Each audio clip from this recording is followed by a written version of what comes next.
sometimes watching a movie isn't enough. You also want to eat that movie. That's why there's movie recipes.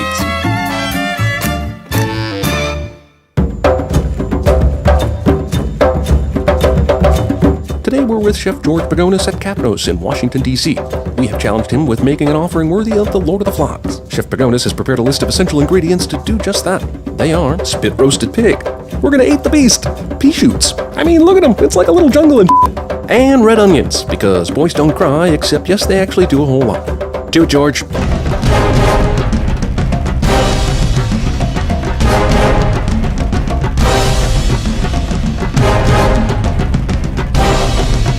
So Lord of the Flies. Lord of the Flies.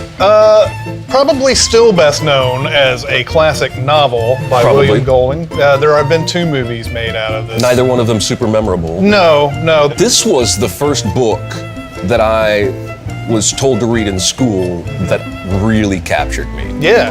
And we had just read the Iliad. This was 7th grade. Yeah. Reading the Iliad in 7th grade is a bad idea.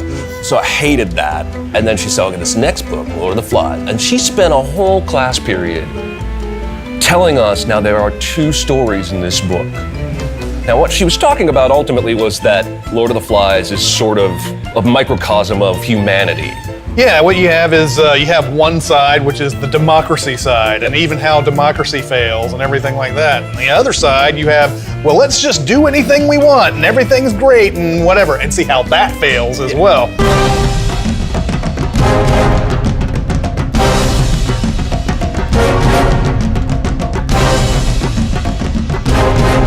Is maybe the most memorable Lord of the Flies on film the Simpsons parody? Yes. When Bart says, "We're gonna live like kings.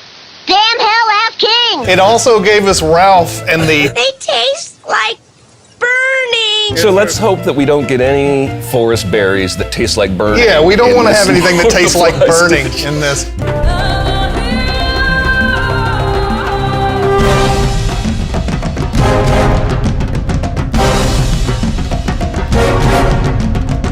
Very strong possibility we're going to be getting pig.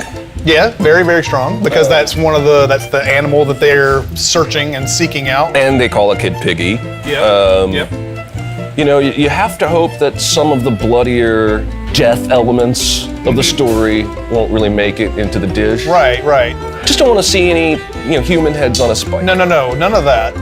Because that's not food. Yeah, or anything that's just symbolism, like they just put a plate that has nothing on it. That wouldn't work. That would be terrible.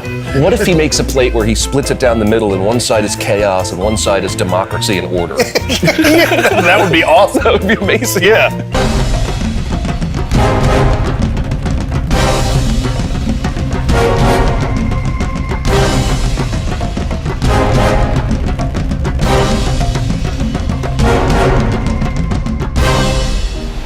How you guys doing? Hey, doing great. All right. Wow, this looks so good. This looks amazing.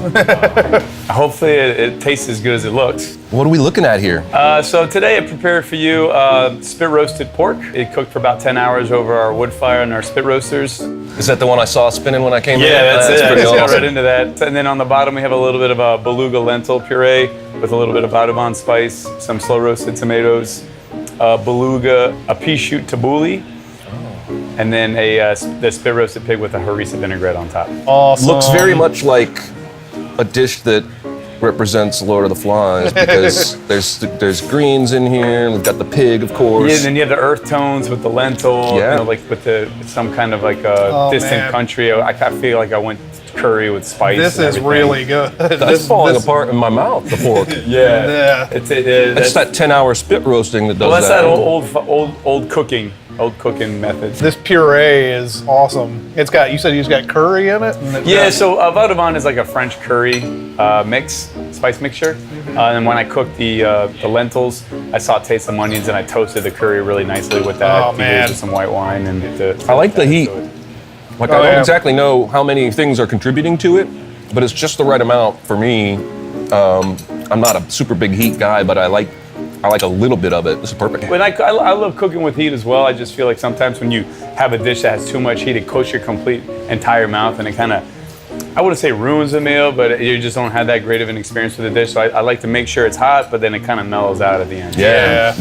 This is giving me heat, but I'm still able to taste everything fine, so I love it. Yeah, well, and then like that's the kind of like the balance I try to create. Like if it is getting too hot, you have the tabbouleh, that's a nice refreshing salad, and then you have the puree. It'll coat your mouth and kind of help extinguish whatever is spicy. Is there cucumber in this? There is cucumber in that. Some pickled ramps, some radish.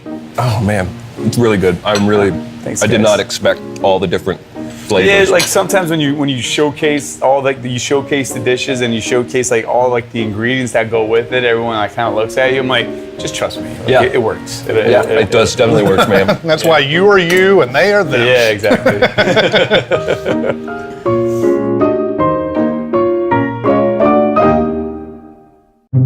Thanks to George for the perfect pork. Make sure you head over to the Community Table channel to hear more from him and all the other chefs we got to hang out with. Thanks for watching, and we'll see you next time on Movie Recipes.